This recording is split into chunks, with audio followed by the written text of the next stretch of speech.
This is the LowcoSports Lowdown podcast. Here are your hosts, Justin Jarrett and Wes Kerr. Hey, LowcoSports fans. No Wes tonight. Wes is out of town getting some R&R this week. So JJ rolling with you tonight. I do have some guests lined up tonight. We're going to talk a little hoops with Nate Livesay in a little bit, set the stage for the playoffs. We're going to do a little Sand Shark rewind. Not going to do a show Sunday night because of that big football game happening. Go Chiefs. But back there. But we will we'll catch up with Brackin Lambert, talk Sand Sharks in a little bit. We got baseball off to a 3-1 start. Good stuff for those guys. They got a really tough test this weekend at number 2 North Greenville rather. Softball off to a hot start, averaging 10 runs a game, and Hoops lost a couple last night at Lander, but back at it Saturday and still fighting for a spot in that Peach Belt tournament. So we'll talk Sand Sharks with him. And we were going to talk Lowcountry Legacy basketball tournament with Alex Percival, but I think we're going to put that off to next week. So might wrap up a little bit early tonight. Kind of a slow night, but I wanted to start with a kind of a monologue, I guess you would say, just to kind of reset things. It's been with Wes out of town. It's brought a lot of stuff into focus as far as what we're able to do and the limited resources that we have. Wes helps a ton because he's able to get out to a game and competently, cover it from a journalistic standpoint, come back on here and recap the information, and it's like cloning myself in a way, but and we're trying to find more students who are interested in trying to learn how to do that same thing. We found a new one, Joe Lehman from Bluffton High School, who did a terrific job yesterday on signing day coverage over at Bluffton, so we appreciate that, and we're looking for more. So students out there who are looking to get involved in sports media or any kind of broadcasting or media careers, anything like that, if you're interested in what we do and you think you could contribute to it, we would love to find a spot for you on Team Lowco. So please reach out. Joe Lehman did that this week, and I appreciate it because we put him to work, and we're gonna help him continue to develop his skills. So we're interested in developing those skills on that side, as well as recognizing the kids and the coaches who are developing it on the athletic side of things. And with that in mind, I think I'll make a plea for support from the community in form of sponsorships, donations, whatever it is, whatever way you can help to help us build this thing. And in order to illustrate that, I'll share my experience yesterday on signing day in Hampton County. So I'm going to pop out for a few minutes and let you enjoy. What a great day here in Hampton County, an area that has been racked by poverty and corruption, been in the news for all the wrong reasons the last few years. And today was a special day, though. I'm just coming from Estill High School, passing through Luray right now, headed to Hampton to celebrate signing day in Hampton County, a place where they haven't celebrated signing day for football in quite some time. No one on the Estill side can recall the last time a student athlete signed a full scholarship to play football at the next level, and Hampton hasn't had one since 2012 when they had 2. So this was a really special day. We had 3 kids sign in here in Hampton County. First stop was at Estill High School, where DeMonte Mathis signed with Limestone and Kayvon Chisholm signed with South Carolina State. They both played their ball at Estill until their senior year when the 2 schools merged. And a lot of people really doubted whether these 2 schools and 2 communities that had been bitter rivals for the longest time, and it's really been kind of a contentious rivalry. So people really didn't think that they would mesh together well, and they proved everyone wrong in football season. Had a terrific run all the way to the lower state finals, won the region title. Zion Dobson, who we're on our way to see him sign at Hampton County High School, was the Gatorade South Carolina Player of the Year, a finalist for South Carolina Mr. Football. He's signing with North Carolina Central today when we get over to Hampton. So it's just an incredible story of a group of kids who really came together and put the team and the community above themselves and played for each other and had a terrific run. And now their basketball team, with a lot of the same guys on board, are on a great run too, ranked 4th in the state. So it's it's just been a really rewarding experience covering this county the past couple of years, and I'm so glad that we jumped in and made that decision because there's so many great stories out here, so many great people, and they've kind of lived in the shadow of anonymity in this place that's kind of lost to time in a way, and it's really rewarding to see. There's a lot of positive things happening in Hampton County, and we're happy to be shining a light on it when the light is often shining on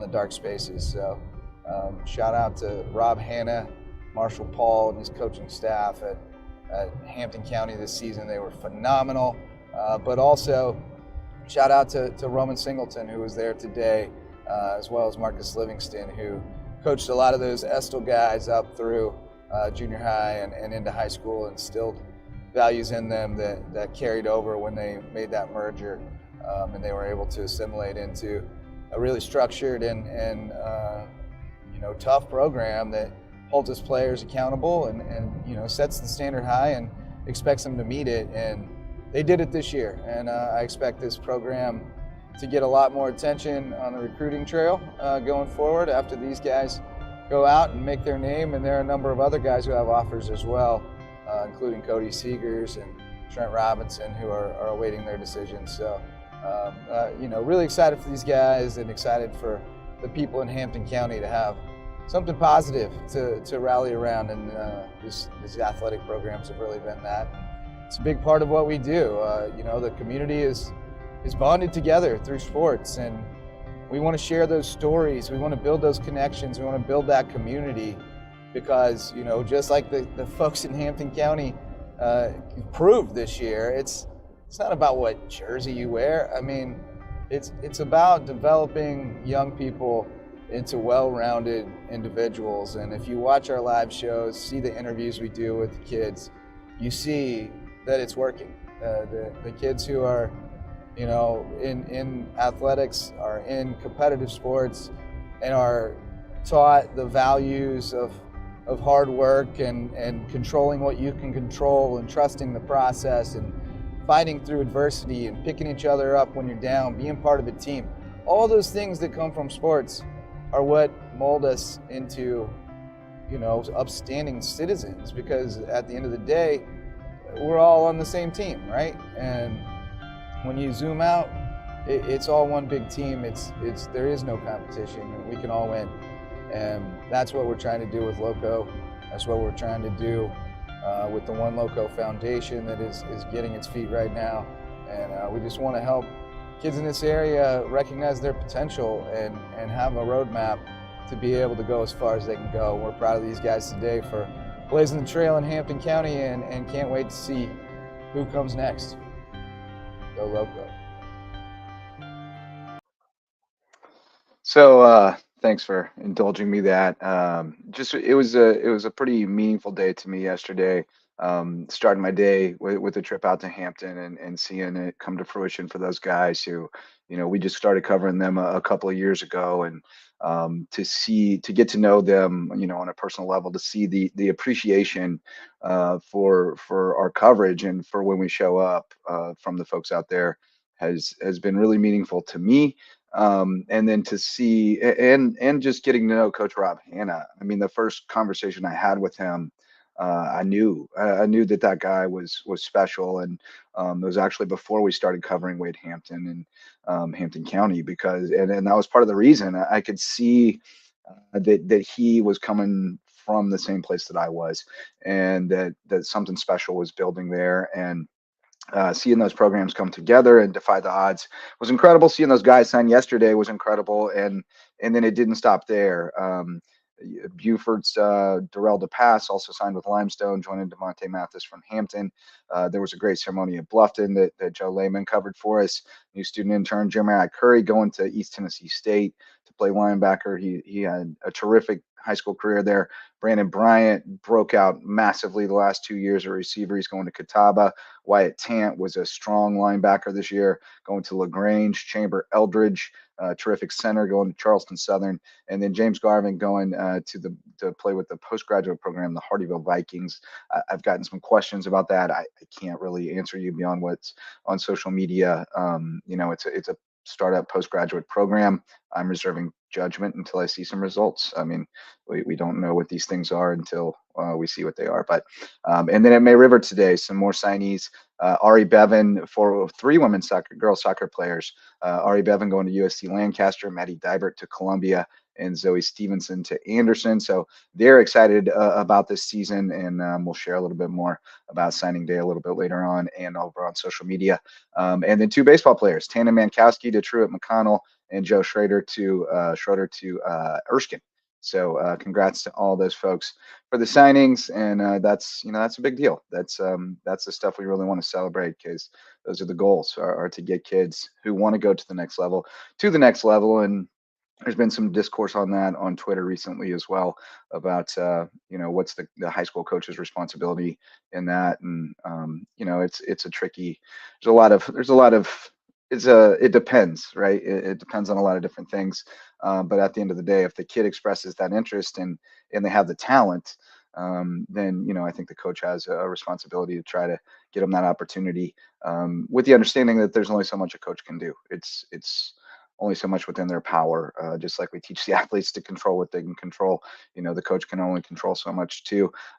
Kids have to take ownership. Parents have to take ownership. They have to educate themselves, and they have to put in the work and follow the blueprint. And we're trying to develop some blueprints as far as that goes, and talk with the folks who understand the ins and outs of all of it in each sport, and develop kind of blueprints for parents and students to educate themselves and prepare themselves for to at least have an opportunity to play at the next level, because it's one of those things that if you're behind the 8 ball, it becomes very difficult. So we're trying in the nonprofit space to build something where we can provide all that for everybody here in the Lowco. But on that end, let's bring in another guy who is trying to help out kids in the Lowco. He's got stuff cooking all the time. Nate Livesay, you ready for me, buddy? We'll pop you in here. What's up? Nate Livesay joins us tonight. Talk a little bit of hoops. What's going on, buddy? You've been on walkabout for a little bit. You got around other parts of the state, but you're back in the Lowco now.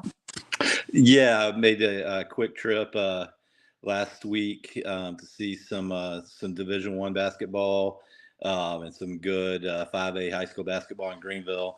Got to see USC Upstate and Presbyterian play. Then checked out the Dorman Burns game on Friday night, which was a sellout and then some at Burns, and then checked out UNC Asheville and Winthrop on Saturday before I made my way back to Beaufort. So it was good to see a lot of really high level basketball. Guys that I've known for a long time. Presbyterian's coach and UNC Asheville's coach were actually guys that I recruited back when I was a college coach. So it was a fun trip. Always good to see good high level basketball competitive games. And not for the Lowco show, but Drew Pember from UNC Asheville is an absolute stud. He will be a no doubt professional basketball player for a long time. Are they likely to get the bid out of that conference? They are in second place. They're probably going to finish runner up behind High Point, who is loaded up with Division I transfers or high level Division I transfers. I got to tell you, coaching wrestling this season kind of put me out of being a college hoops viewer. I'm way out of the loop, so I might have a shot in my brackets this year because I don't know what's going on. Yeah, but Asheville did knock off High Point yesterday at home, so they're going to have a chance. I mean, that's. Like I said, I think Drew Pember was probably the most talented player in that league, and so if he plays well in the tournament, they're going to have a chance to win the games. So, outstanding. So you haven't seen much local stuff lately, but I mean, not much has really changed in the last couple of weeks. It's just kind of playing out the string. We all kind of knew how it was going to shake out by that point, and now we're just kind of getting set for the playoffs. And yeah, I look at the playoff schedule, and I feel like we're going to get pretty thin pretty fast.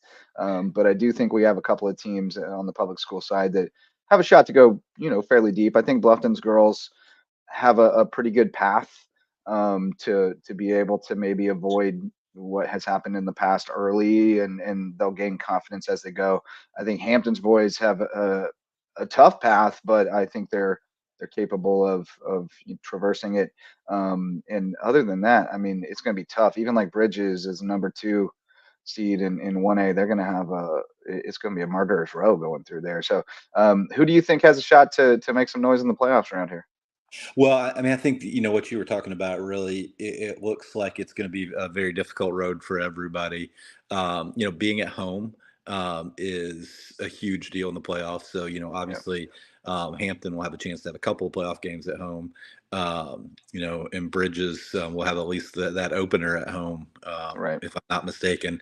But it looks to me, if I'm looking at the brackets right, and if Max Prep's records and standings and things are right, it looks like the 3A and 4A teams that made the playoffs are going to have tough road games. May Rivers headed off to South Florence, which is a very, very talented team. They've got, I think their center is a Clemson football commit, big athletic kid who can move, and they've got guards who are really good players. So that's going to be a really interesting battle to see if they can make the game be played at the tempo they want it played at, because that's not the tempo that South Florence wants to play at. No. And then Beaufort and Battery Creek, are headed on the road to Dillon and Loris. Yeah. And it was really fun. I was looking at Loris. I think Loris lost 4 games in 8 days, and then has lost once in the last 2 months. Yeah, I mean, that's usually how it goes, right? Like, because you go get yourself beat up early and get better, and that's how it's supposed to work. Anyway, Yeah, and that's how you draw it up. Yeah, and then the same thing for Dillon. I think Dillon is like 15-2 in their last 17 games, and both of their losses are to Loris. So. Oh wow. So Yeah, and Dillon is a very difficult place to play. I know Beaufort High will have a chance, but that Dillon's not a place you want to go play a basketball game on the road. No, I like this Beaufort team, but that's a tough draw. It's a really tough draw. Even like Colleton or Beckham, whoever gets the 2, because if I'm understanding it right, Colleton can get the 2 with a win, but Beckham could get the 2 with a win. I'm not exactly sure. Tiebreakers are such a mystery because they're decided region to region and year to year, so you got to figure it out every year when it comes into play. But whoever gets the 2 is going to they'll be at home, but they'll get North Myrtle Beach. And then whoever is the 3 is going to have to play Flora in the first round, and that's a rough first round draw.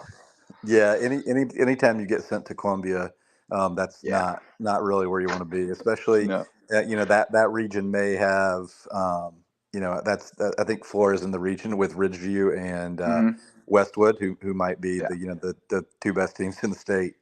So that's what I'm saying. Like they're a 3 that is a 1 in almost any other region. Yeah, 3rd in that region is not your normal 3rd place team. So yeah, that's the kind of thing that has burned Bluffton girls in the past. Is they would get like a at large, and it would be the 5th place team from some stacked region would come in here and smoke them. That's really the difficulty with these brackets. The way they're set, with everything being based on your region. I mean, there's not really a better way to do it, but like just reality. There's not. I mean, some regions have 5 or 6 teams that are better than the top 2 or 3 in a lot of other regions, and it's a difficult thing. I mean, I think it works as well as anything. It's just sometimes you get on the right end of it, and sometimes you get on the wrong end of it, and that's just how it goes. But it's random. I mean, it's up to it rotates year by year. So I think it's as fair as it can be. I don't really have an issue with how they do that. I do have an issue with how many teams we take. Like, it's just too many. In most sports and most classifications. There's like a couple exceptions, but in most cases we get first round matchups where, I mean, you have just teams with no prayer having to travel 3 and 4 hours to just go get hammered, and it just doesn't make sense to me. But football, basketball across the board. Yeah, and that's where I think where you really see the differences in the size of the classification. I think Right, as you move up in classifications, those first round matchups get a little more competitive. right. They're more compelling. Whereas a 5A 1 versus 5 game is competitive sometimes, whereas Hmm. a 2A 1 versus 5 game, not only are you traveling 3 or 4 hours to play the game, it's Ugh. probably not going to be competitive. So. How about this lower state road trip in the first round? It looks like Ridge and Hardyville boys are going to go to York Prep, which is located in the low country, the lower state city of Rock Hill. Yeah, yeah. The geography is interesting. Yeah, I mean that's with the. I'm not quite sure how some of those things work out. Yeah, I'm not sure about that one. That one definitely made me do a double take. Like, hold up, wait, York? Is it York Prep is in the lower state? Okay. Okay then. So in 2A, not only do you have to go through Oceanside and Gray, but you also get York Prep thrown in there for good measure too. Girls side, it's going to be pretty tough sledding other than Bluffton, I think. Um, Hilton Head girls have surged and can get the 3 seed, but I think they have to beat James Island by like 20 plus, if I understand the tiebreaker correctly, which is a big caveat. Buford will go to Waccamaw Creek if they get the 4 seed. Again, not sure about tiebreaker with North Charleston. If it's point differential, they're in. They would go to Dillon, which is no bueno for them. Hampton would host Timberland in the first round, but then they would have to go to Kingstree, which is no bueno for them. Like these Yeah, are the equivalents to like Camden and Military Magnet. It's like a yeah, death march. Ridgeland Hardyville go to Chesterfield. Whale Branch go to Lakeview, which is probably no bueno for them. So I mean, it's going to be pretty tough. And then Hampton boys, their path is not easy. They would get either Timberland or Lake Marion in the first round, most likely, and then either Mullins or Marion in the second round, most likely, which is a tough task. yeah. And AJ could be waiting Marion, for them in the third round. yeah, Marion is So very good as well. So if it's Marion, that'll be a battle. right, either one of them. I think Mullins Marion is tomorrow night, and Mullins is currently the 1, and Marion's the 2. But Marion could split and tie. Maybe we Right. could go tiebreaker there. So either way, that is going to be a really good second round matchup. 2A is there's some really good teams at the top of that. There's going to be some really good basketball played in those playoffs. Yeah, I mean it's definitely the second round matchups sometimes are the ones that are the most fun because you I have know, two really good teams, neither of which want their season to be over. Because I mean right? Too barring upsets, soon. Too soon. you've got a 1 and a 2 playing Yeah. each other, and that is usually two really good teams. The one thing that I did definitely want to mention is just was happy to see. No matter how difficult the first round matchup for them is going to be, is Battery Creek's boys, Yeah. grabbing a playoff spot. Yeah. I think they played Philip Simmons twice in the same night, if I'm not I don't mistaken. understand what happened there. I'm very No, confused about that. I, That I that would that's tweet threw me for a loop. yeah, that's my understanding is that they played back to back games, or I guess they weren't back to back games, but 2 games in They the played same a day, double and header? yeah, I was hoping you could shed some light on that. But in No, any I case, was Creek curious won one about of them, that. and so they're going to be in the playoffs, and just a huge jump from where they've been the last couple of Yeah. seasons. Yeah, and I'm sure you saw the tragic news with Coach CJ, which we've mentioned before on the show, but Right. losing his 6-year-old daughter, she had some health complications, and I mean I know he's hurting, but man, he's really put on a strong face and said all the right things, and it's he's an impressive young man. He's really I think he's still growing into coaching basketball, and I think he would agree with that. But as far as mentoring and leadership and being about the right things, there's nobody better than that guy. Yeah, and this is this is a big step. It's a lot easier to continue to have kids buy in and do what they need to do That's right. when they see results. And That's this, right. if I'm not mistaken, this is the first playoff trip in 5 years. So, I mean, a big deal.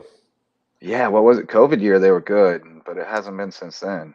Yeah, I mean Um, that was such a disjointed year. It was. that was a weird year, and they had a couple transfers, that impacted that, and you could see like what kind of coach he could be with talent. So it's good to see him. He's got some good young talent in the pipeline, and I think they're going to be, pretty good in the near future. But best wishes to CJ getting through a tough time personally. And then that 1A boys bracket is going to be really tough. Bridges and Whale Branch are each going to play either Hannah Pamplico or Lamar in the first round, and then they'd both have to go to 1 seeds, which would be Carver's Bay for Bridges Prep and either Burke or Cross, whoever wins that region for Whale Branch. So I think both those teams are capable, talent-wise, athleticism-wise, of making pretty good runs, but I think they're also both very capable of getting bounced in the first round because they just sometimes get out of control and discombobulated. Bridges controlled that game pretty well last night, though. I was pretty impressed with how they played. Yeah, that was a big win for them. They obviously needed to get that one to get the split. And I think I don't know that it's really much of a stretch to say that Bridges has the most talent of any boys team in the area. Outside of Hilton Head Christian, maybe. The individual pieces that Bridges have are really talented. I mean, they've got Really talented. some long guys, some athletic guys, some guys that can shoot it. They really show flashes of potential. So if they were to be able to put it all together, they could win some playoff games, but they're going to have to go on the road and show some consistency. Right. Yeah. And just a little more discipline for me. I mean, they just sometimes get so frenetic that it's like fouls are being committed right and left, and now we don't know how many fouls people have, and we got guys in the game with too many fouls, and it's just chaos. And like they just need to just breathe sometimes because, like you said, talent wise, like when they just play you in the half court and then use the defense to create the offense, like they're tough to beat, but they sometimes just get ahead of themselves and out of control. But like Tayshawn, and Tayshawn sometimes gets a little shot happy for me, like because he can drive to the basket so well, but he'll sometimes throw up some stuff that has very low percentage of going in, and they got some guys who can knock it down if he'd kick out. So I think like if they could kind of put it all together, which is probably asking a lot at this point in the season to like put it all together, but if they could, like if they could just slowly, build steam as the thing goes on here, they could definitely make a run. They're way talented. Amarion is a matchup nightmare, and 1A especially. And they got length on the wings, like you said. Yeah. QJ, he can really slash, and Locke, is that his name? Number 1. Yeah. He's nice. Like, yeah, they got 3-point shooters like Arroyo and the other kid whose name escapes me. But like they're pretty talented. That's where I worry. It doesn't really seem, just looking at their schedule, like they've been tested very often. Yeah. Their non-region schedule was not very challenging, and a lot of their region opponents have kind of been overmatched, and so they really haven't had to buckle down and play a 32-minute game too many times throughout the season. Right. And when they have, they've kind of faded in the fourth quarter a few times. They didn't last night, but the first time against Whale Branch they did. I saw them against Bowman, let a lead slip away too. So I think that's a valid concern, is just closing out games. But last night was a good sign. So again, if they can get it all together I mean, that's the beauty of it, right? Like no matter what happens through the course of the season, if you can just be tweaking it all and get the thing running smoothly for 4 games in February, you can be looking at playing for a state title. So I'm sure you've had teams like that where you felt like the parts were all there, and if you could just get it all working in sync in time, you could make a run. Yeah, that's really the key at playoff time, is it's not really about who is the best team or who has the most talent. Right.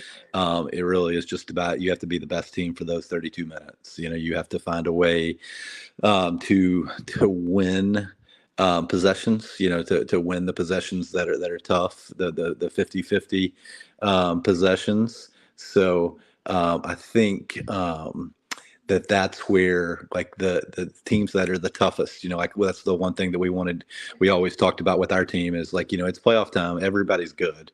But Right. the toughest team will be the best team, the Yeah. team that is able to withstand the other team making a run, the team that's able to withstand, bad foul calls, the team that's able to withstand, the mistakes and play through those without turning a 2-point possession into 4 points, or Right. turning two bad possessions into three. Virtually every playoff game that I've ever played with a good team, you could look back at the end of the game and be like, there's 2 or 3 possessions throughout the game that have determined how the outcome could be. And Yeah. those might be at the end of the first half, they may be at the end of the third quarter, or they Right. might be the last 2 plays of the game. You just never know. Right. Yeah. And then you can look at your missed free throws and cut them in half and go, well, shoot. Yeah, I mean free throws We'd have will just made without a half the doubt. ones we missed. Yeah. But no, I think this is where this time of season, this is why it's important to have good culture and have good chemistry and have fun throughout the season. The kids still want to be together. They want the season to continue because let's face it, there's a lot of teams right now that just want it to end. Like they don't really want to do this anymore at this point in the season. It goes that way sometimes. So just wanting to continue the season is kind of half the battle at this point.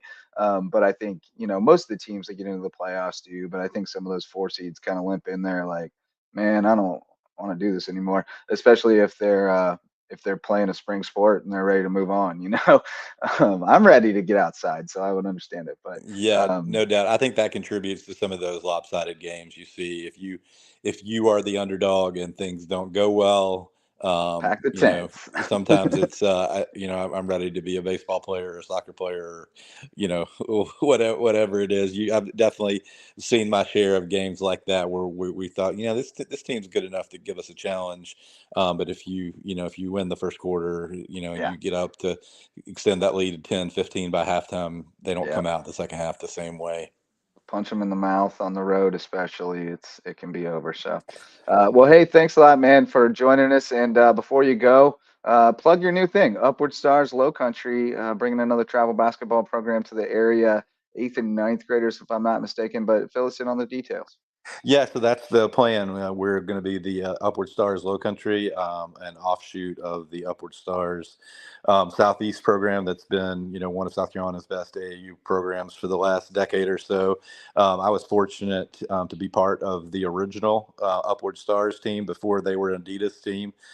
We just put together the best guys that we could find, the best coaching staff we could find, and we were able to go win right away. And then obviously those guys have continued it, and now they're on the Adidas circuit, and just have done an incredible job. But the thing that really kind of separates Upward from a lot of other programs is just the emphasis that we're going to have on being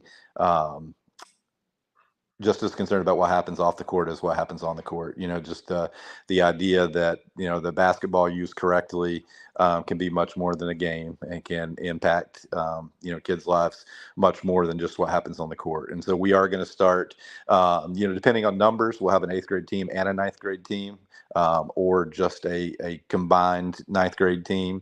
And then we hope to, move the age groups in both directions as the years go on. We'll add a team, a 16 under team next year, and a 13 or 14-year-old team next year as well, so we can kind of spread out and get the full gamut of ages. And we're just gonna, just be a developmental program. We're not going to, we aren't contacting anyone. We're putting it out there and waiting to see who wants to come play. We want people who want to come practice too. Like we're not interested in grabbing people for the weekend and going and putting together the best team we can every weekend. We want the same guys in March as we have in July. We want them to show up for practice and want to get better, and then learn to play basketball. That's what I've told all the high school coaches that I've talked to is we want to take your guys when you can't have them, make them better basketball players, and send them back to you. So, Amen. hopefully that is, what we'll have. Like I said, we hope to have one or two teams get started this summer. A couple of tournaments in April, a couple in May, a couple in July, so that they can go be with their high school teams during June like they're supposed to, and play all local tournaments so that we don't increase the expenses too much. When I say local, between Savannah and Charleston, not Sure. just all here, and just start there and build because opportunities for youth basketball are few and far between. It seems like I see a lot of teams pop up, and then when their kid ages out, the team goes away, and so we want to build something that'll be here beyond just a 2 or 3 year run of a kid working his way through high school. Amen. I mean, we run into the same thing in baseball, and that's why, I started our little Waves team, and we were kind of the last ones coming through for a minute there. And I was like, well, I don't want this to fall apart. I don't want it to just be over when I'm done. But John Graves, a guy here in Bluffton, stepped up and created a nonprofit to, scale it up. And we're trying to add more and more teams at all levels to just give grassroots opportunities to, like you said, expand our wings a little bit, our horizons a little bit. And Savannah and Charleston provide a good amount of competition until you're ready to branch out and take it a little bit further.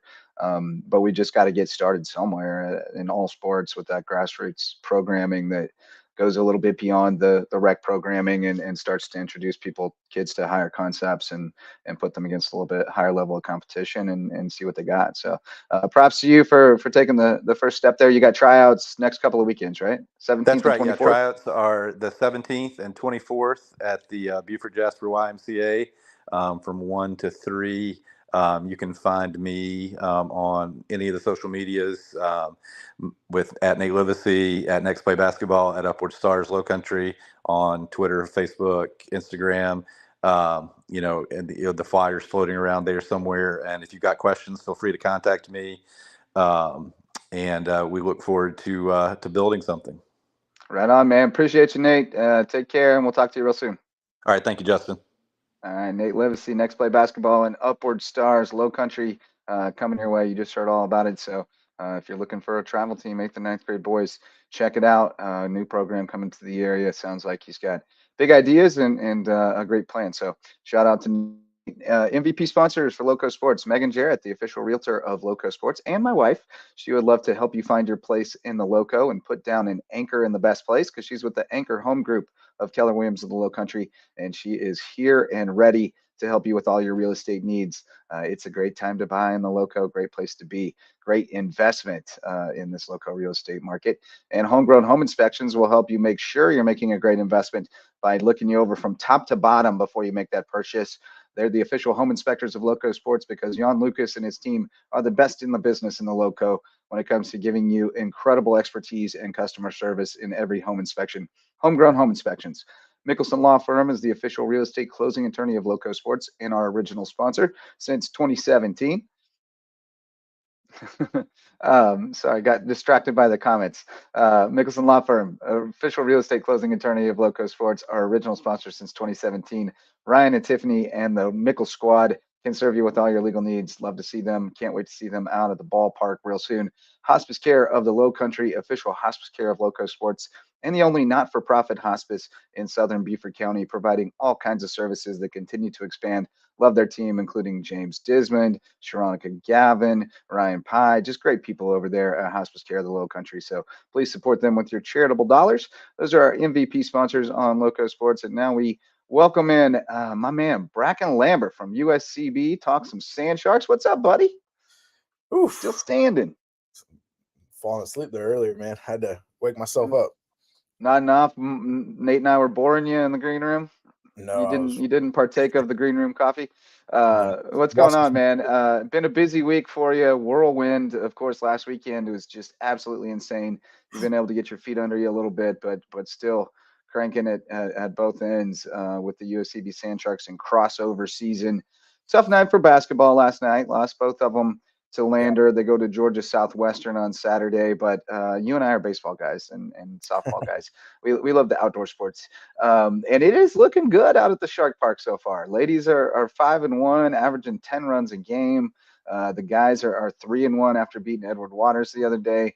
So just off to a solid start. Going to get tough for baseball this weekend. Going to North Greenville, number 2 in the country. Softball's got Savannah State on Saturday, right? So, they got a shot to keep it rolling. But catch us up on the Sand Sharks. Man, it's just continuing to be busy. We had our NCAA meetings today. Just checking in, making sure that everything's going the way it needs to. All signs look good. Continuing making through the process to become official D2 after next year. So that's a continued goal, making sure everything's compliant, making sure everything's good for this year. But yeah, that was been the last 2 days, and then getting ready for basketball this weekend, baseball, softball.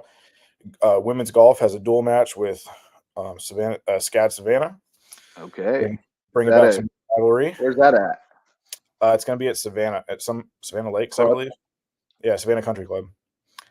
Savannah Country Club. I thought it might be a club at the Savannah Harbor, but might be. I have to. I'll look it up. You keep talking. Yeah, we originally had 2 doubleheaders scheduled this weekend for softball against Savannah State. We're only going to play one at Shark Park on Saturday, and baseball is at North Greenville. Man, that's going to be something fun. And then basketball travels to Georgia Southwestern in Americus. I think that's the longest trip of the year. Longest road trip. And they play night games in Americus. Georgia Southwestern does not play afternoon games. So 5:30 and 7:30 on Saturday. So all right, Americus. I don't even know where Americus is, to tell you the truth, but I'm gonna guess it's in southwestern Georgia.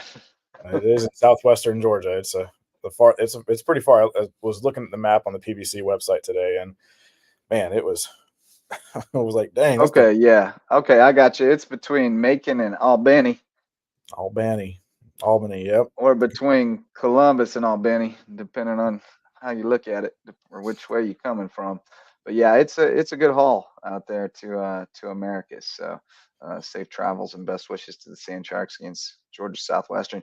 Guys need a dub. They need to get back in that, like, solidly in that top 8. Women really need a dub because they need to pull off some magic here in the last 3 weeks or so to get in the top 8. But it's not out of reach. I think it's still possible. They've been on the doorstep, man. Every game. See, that's the thing, is like, the players all kind of know from what the morale's not down. They know that, every game is going to be tough. You lose 2 players early on, and then you're constantly dealing with injuries, whether it's something really simple that's going to knock you out for a game, or something that might keep you out. And they have so little depth that every little injury, like, a team with depth can withstand a few injuries here or there. It's going to happen. Right. But they just don't have the depth to, it really shows. And if they're down anybody, or if somebody's sick, like, they just gas in the fourth quarter because they just don't have enough legs. But man, they're working hard. You can see, I told Madison Self and Brielle Bartle the other night, like, you can see the effort, you can see the progress. Like, don't give up, like, keep fighting. And I know they know that. Sharon Versip is preaching that every night. But I think it helps to hear that somebody on the outside sees it too. Yeah. It's trust the process. That's all. That's everything she keeps saying. I think she said it in every interview. Trust the process. They picked up some big wins there in the non-conference, and then that big win against Aiken, and that's a good start. So, I mean, if you get everybody fully healthy, get everybody back, it's going to be a good one. And yeah, you got to do the same thing with the guys. Dylan Lewis is rehabbing, hopefully get him back. But that would be huge. He was a big loss, underrated loss. Yeah. He doesn't score a lot, but he facilitates a lot, and he's a matchup problem because he's so long but can handle. He's rehabbing. We don't know if that's gonna happen this year. Still trying to see if there might be a way to kind of squeak out another year for him. Don't know if that's possible with the 10 games he played in, but we'll see. I mean, there's nothing. I mean, there for a while they were just handing out extra years like candy. So we're not doing that anymore. You get a year. You get a year. You get a year. Yeah. There was that one guy in Miami, that football player, who was on his 9th year of eligibility. That's unreal. But yeah, the guys definitely need one. They shot a really struggling first half yesterday. 22% from the field in the first half, 17% from the 3-point line, and then 25% from the charity stripe. So I mean, that was just. But the second half, man, and Coach Ron always says it. They have to be able to put two halves together, and that's the part where they struggle. Yeah, and I mean, I think that's sort of endemic of the sort of style they play too, is that every once in a while you're just gonna be flat on the road. You're just not gonna make shots because when you rely on the outside shot as much as they do, or on getting calls, and you're not gonna get as many on the road as you do at home, and it's just shooting in unfamiliar gyms is tough too. But also, like, unlike any other team, their entire roster is playing in all these gyms for the first time. Yeah, exactly. So, oh, we lost you. You're muted. I lost my headphones, so it switched off to a different mic. Yeah, so I think, when they've been to those gyms in the past and they're a little bit more familiar with them, it'll ease it a little bit. But this first year, road games are tough. And I mean, and that trip to Greenwood is not a fun trip. Usually you can make it through the 95 trips, just driving on the interstate. At least it's, kind of a straight shot, no back roads, hills and turns and all that kind of stuff. But going up to Greenwood, I've been up there twice this year for both the soccer games, and it was just a long, kind of dreadful trip. Because you're taking, the bomb plant all the way back up, like you're going towards Augusta and Aiken, and then you're taking back roads to get all the way up to Greenwood. I don't like driving through the bomb plant. It gives me the heebie-jeebies. I mean, I like driving that way. Keep waiting for like a seven-eyed deer to run out and jump on my car or something, like Tommy Boy. I like it when I'm going to Atlanta for a Braves game, but that's about all I enjoy going back there. It's a long road, and there's no service, so you better hopefully have a podcast playing or a movie on or something just to. And you got to have it downloaded because it creeps me out, man. And there's all those signs telling you not to stop, and you feel like you're being watched. I don't like it. I don't like it at all. I'm looking forward to seeing how softball continues. They've had a week off, and a couple of days off because of rain. I hope that doesn't, kind of hinder them a little bit. Practicing in the parking lot like the old days. I don't know about that one, but they at least have the turf out on the batting cages now, so they're at least able to go out there and hit some balls and all that kind of stuff. The field didn't look too bad yesterday after the Edward Waters game, so I know they've been out there for the last couple of days getting their work in. Savannah State got beat twice by Payne College to start. Okay. So I like the Sand Sharks' chances on Saturday to keep it rolling against what's it called? The River Rivalry? The River Rivalry, yeah. Good stuff. That was dubbed at the press conference at In-Market Arena for the basketball games. So no baseball this year with Savannah State, but hopefully we can rekindle that rivalry in the next couple, next year. Indeed. But yeah, baseball's got a tough task ahead of them this weekend against North Greenville. But I'm looking forward to seeing what happens, man. It's I mean, you find out what you got. What have you got to lose? Nobody's expecting you to go win any games up there. You take one, you look good. You take two, you look great. I mean, yeah. I mean, I relish those opportunities. Like, I mean, like the couple of times that we've gone out and taken our travel team and really tested them, like gone to a place with some serious competition. Just those little eye openers. Like, I love it. I love to, because even if you just hang in like that, there's something there. There's something to take away from it. Even if you have just a couple of guys who have like really good outings and they gain a lot of confidence off of the success they had against the number 2 team in the country, or, one guy who gets a couple knocks against a big time ace pitcher and he carries it within the rest of the season. Like, I just think there's so much to be gained from it, and so little to lose. So I'm eager to see how they fare this weekend. Should be fun. But anything else before we let you go? No, I'm just looking at the stats. Carson Phillips, man, he is he played the outfield last year, and through 4 games he's batting 400. He's got a couple, got a stolen base. Aiden Driscoll Sadusky, because kind of your utility guy. He's kind of your Swiss Army knife. He can play all over the diamond. And he had that big 3-run double that helped put every win this season has been come from behind. So I like the fight, and that's the big difference, I think. So now let's stop getting behind. Yeah, let's stop. Yeah, let's start off and have a long win. I'll take that. Just pick it up in the first inning and just have somebody. But Tucker Dove looked great out of the pen.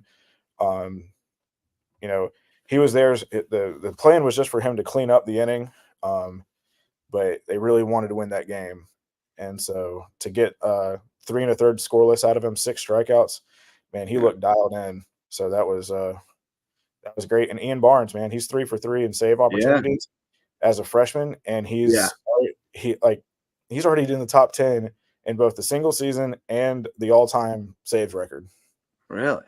Yeah. Colton Rudd's up there. Yep. Blake Drew, Colton Rudd are up there. But the all-time save leader is 19. Wow. I'm impressed with Barnes. He's got some moxie. He's got some poise. He's not afraid of the level or the challenge at all. He looks like a big-time get. He's going to be a factor for a few years. Phillips, I didn't realize Phillips came in from the outfield. He looked pretty solid at short for not having played there last year. I was looking. He's made 3 errors in 4 games, which isn't really terrible when you're talking about 23 chances at short the first weekend of the season, because defense is always a little behind early. But I had one borderline one when I started it the other night that I scored a hit that was smashed at him, but I thought he handled it pretty well. And with the sticky swinging, I think that's an upgrade there, and that's pivotal. Like, you got to be strong up the middle. But no, I was impressed with what I saw and what I've seen, in the stats and on the live stream. So excited for baseball, man. It was a rough year last year, but I'm excited for them to turn it around. So thanks a lot, man. Let's get you out there on the call. Maybe bring back some old days. We'll get you back on the call for a game or 2. I'm here for it. Have your people call my people. I'll call your people. All right, brother. Take care, Brackin. Appreciate you. Talk to y'all later, man. Brackin Lambert, USCB Sports Information Director, getting us caught up on the USCB Sand Sharks. We normally do Sand Shark Rewind on Sunday nights, but we're going to skip that one this weekend because, Super Bowl's happening. It's a big deal. And I especially for me, I'm a Chiefs fan, so I got to watch that stuff. Got to be locked in. And I think we're still going to do Loco Grind Sunday night, though, after the game. So we'll keep you posted on that. Might bump it. We'll figure it out. But anyway, we talked hoops with Nate Livesay. We talked Sand Sharks with Brackin Lambert. Let's shout out our varsity sponsors on Lowco Sports. DDS Web Design builds, hosts, and maintains custom websites for businesses and nonprofits that get results. So if you need to get found online so you can do more and think bigger, call on DDS at ddshhi.com and tell them Lowco sent you. Parker Law Group serves legal needs across Colleton, Jasper, and Hampton counties. They've been doing that for years. They jumped on with us this year to help us continue to shine a light on more deserving student athletes and teams across the Lowcountry, including in the aforementioned counties, along with Beaufort County, our 4-county coverage area at the moment. So thanks to Parker Law Group. Reverence Wrestling Club is the presenting sponsor of the Lowco Grind and the official wrestling sponsor of Lowco Sports. You can go check them out over on Burnt Church Road and Bluffton Parkway next to the Planet Fitness. outstanding facility. They got all kinds of stuff going on in there, classes every night for young wrestlers, divided by age and ability level. So they've got something for everyone to take your skills on the mat to the next level at Reverence Wrestling Club. And Dr. Ambrose Cole from Rooted Living Wellness is my favorite chiropractor, best one I know. He's my guy. I'm going to go see him and get feeling right, mind, body, and spirit. You should too. Dr. Ambrose Cole at Rooted Living Wellness. And let's talk a little bit more about signing day, because I did not finish saying everything that I had to say about that, and I do actually have some video that we can share from that. Some interviews that we did with the folks. Today I was over at May River. If you've been on social media, you've already seen that we've done a good bit of reporting over there. We've got interviews with all the kids from Hampton County and Bluffton who signed, reached out to Darrell the Pass to see if maybe we can get him on the show in the next week or so and celebrate him signing at Limestone. But let's check out, I'm going to pop out for a minute and let you watch these interviews from May River signing day today over in the deep end. It was really all about the feeling of being there, and it just felt like home, and the coaches were very welcoming. And this is Ariana Bevan, going to play soccer at USCB. I was just feeling very excited, and I'm just very happy to be a part of something bigger and continue my journey with soccer and everything. I'm so excited because this is only my second year, and I'm ready to get out there and bond with them more and get this last opportunity to play with them on the field. And just, it's going to be sad when I have to leave everybody, so I'm really excited for this season. It was pretty special. I was very happy to finally commit somewhere and everything be simple and easy now. I really like the teachers, and the school is nice and small. It was exactly what I was looking for. Very excited. I can't wait to see how our team does this year. Going to Columbia College. It's just Zoe very special Stevenson that going I to put play in soccer so at much work Anderson. into the sport, and it's always been a dream of mine to be able to play in college, so today is just very rewarding for me.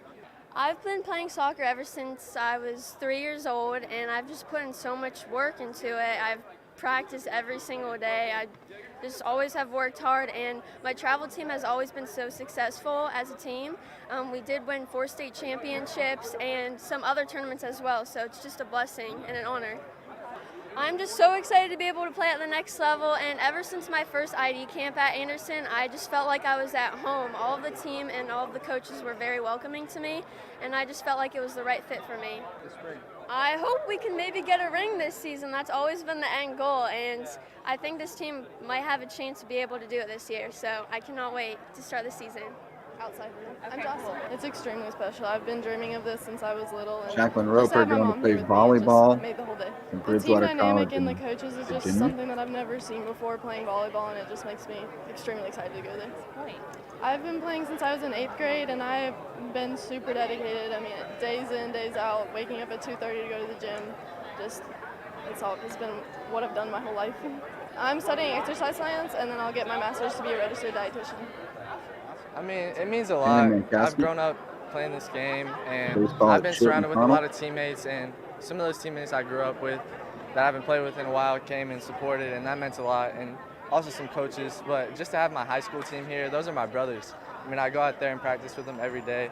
I love those guys, and just for them to be here means everything. I've always been on the smaller side, so I've had to work a little harder, but I never let that get to my head. I just always believed in myself and was surrounded with people who believed in me. And I went down to Truett McConnell University, and I met with Coach Crowley and the coaching staff, and I just loved it there. I just felt a connection. I loved the campus, and I just loved what they were all about, representing the Lord and playing baseball. So that's all I've got to say about that. I'm going to go in under sports management, but I'm not too sure if I'll pursue anything in that field. I'll probably just feel it out once I get there and just kind of go from there.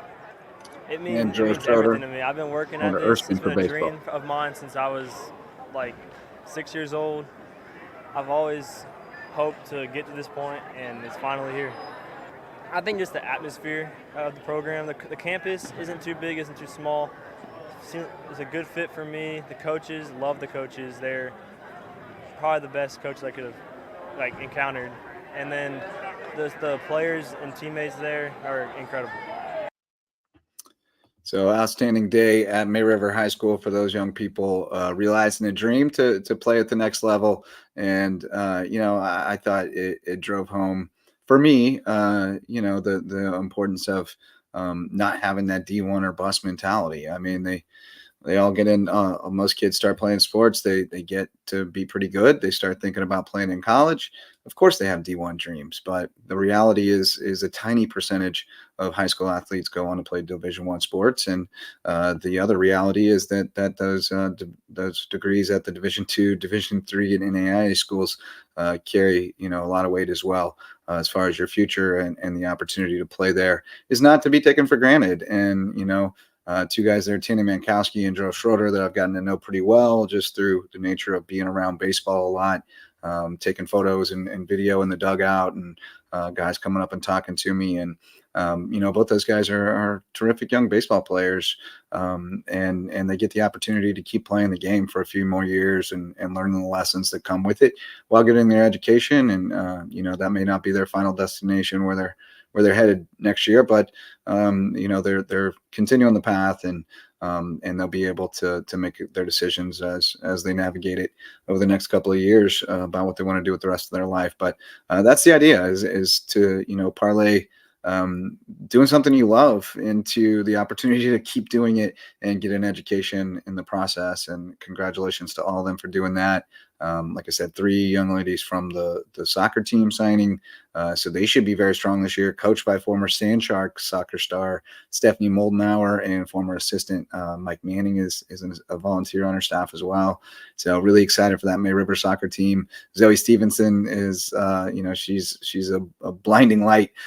She and her pals who kind of head things up in the student section during the basketball game have been getting on me, telling me I got to get to more soccer games this year. So looking forward to see what they have to do, as well as that May River baseball team, and also to the Bluffton guys who signed. And I don't have the video all compiled for them tonight, but you can check it out over on Instagram, Loco Sports, and see the interviews with all the guys from Bluffton as well as Hampton County who signed on signing day. And we'll have more coming, I'm sure, over the next few weeks as people make their decisions.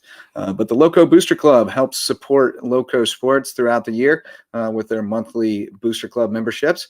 Court Lifestyle Pros, they are Lowcountry natives, Daniel and Debbie Court, working for Charter One Realty to bring you home to Hilton Head Island. Let them bring you home.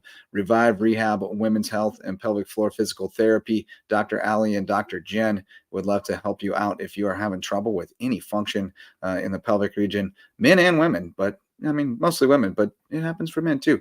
Dr. Jen and Dr. Allie, they'll make it all easy for you and get you feeling better. Eagle Creations, great spot for promotional items and custom apparel out on Argent Boulevard. Go say hi to Bill and Mandy. Jay's Barbershop is the place to be in Ridgeland, whether you need a haircut or not. Shout out to Jay and his son Jacob going for a state championship in Skeeza wrestling this weekend. We'll tell you all about that on the Lowco Grind. Barefoot Floor Care, the Lowcountry. Chris Odom will get your floors so clean your feet will thank you. Prime IV Hydration and Wellness, now open in Belfair Town Village. Go see Max and the team and get juiced up. And those are the MVP, or the Lowco Booster Club sponsors, for our Lowco Sports for this season. Appreciate them supporting everything we do. This would be the night when Wes and I would normally do our athletes of the week. So, I'll shout out a few people who have had especially good weeks this week. Shout out to PJ Benson, our guy Robbie. His daughter PJ had another really good game against Hilton Head Prep tonight. Cross girls got the win over Hilton Head Prep. I don't have a final, but they were up big late. Bridges Prep, big win over Branchville tonight, 48-18. Michaela Lapp had 21. And then Patrick Henry, 49-22 over Holy Trinity. Lillian Lucas with 31 points. She continues to be a force the last few games. She is lighting it up. So look out for Patrick Henry girls in the playoffs. On the boys' side, Branchville had to forfeit again to Bridges Prep. Patrick Henry blew out Holy Trinity 80-43. Forest Ferry put up 37, and he is getting within spitting distance of 1,000. We think in the next 2 to 3 games, he should be able to get there. They got 2 left in regular season, and so it could happen maybe the first game of the playoffs. We'll see how many he can put up the next couple games, because they have Colleton Prep on Friday and then JP2 early next week, Monday or Tuesday. So there's a shot, but 50's a lot in 2 games against Carlton Prep, you can get a bunch. So anyway, that's what went down tonight. Looking ahead to tomorrow, we've got lots of hoops on tap. Last night of the regular season for most teams. Bluffton is at May River in the deep end. Lucy Beckham at Colleton County. That boys game is pivotal. I believe the winner will get the 2 seed, and that's a big difference because the 3 seed goes to AC Flora, as we mentioned earlier with Nate Livesay. Hilton Head at James Island. John Paul II at Hilton Head Christian. I will be there in the cage. Colleton Prep at Patrick Henry and Thomas Hayward at Cross. Cross plays every day. Buford Academy at Bethesda Academy, and then USCB playing baseball at North Greenville, as mentioned with Brackin. So plenty of stuff going on Saturday as well, but we'll be back with you tomorrow night for the Lowco Hoops Report. Friday night, 10 o'clock, rounding up all the basketball action in the Lowcountry, and hopefully hearing from a lot of friends. Missing Wes, but wishing him well and looking forward to having him back by my side. Thanks to everybody who came along for the ride with me tonight, including Nate Livesay from Next Play Basketball and Lowcountry, Upward Stars Lowcountry, travel basketball program getting off the ground, as well as Brackin Lambert from the USCB Sand Sharks. And thanks to all of our sponsors and all of you who came along to listen or watch. That's going to do it for this one. I'll see you tomorrow. Until then, go Lowco. The LowcoSports Lowdown podcast is a production of Lowco Media LLC and LowcoSports.com, an independent media outlet providing grassroots local sports coverage in the South Carolina Lowcountry. We are sustained by community support from sponsors and patrons like you. Get in the game with a monthly pledge of $1 or more at patreon.com/LowcoSports to keep us going and growing. Go Lowco.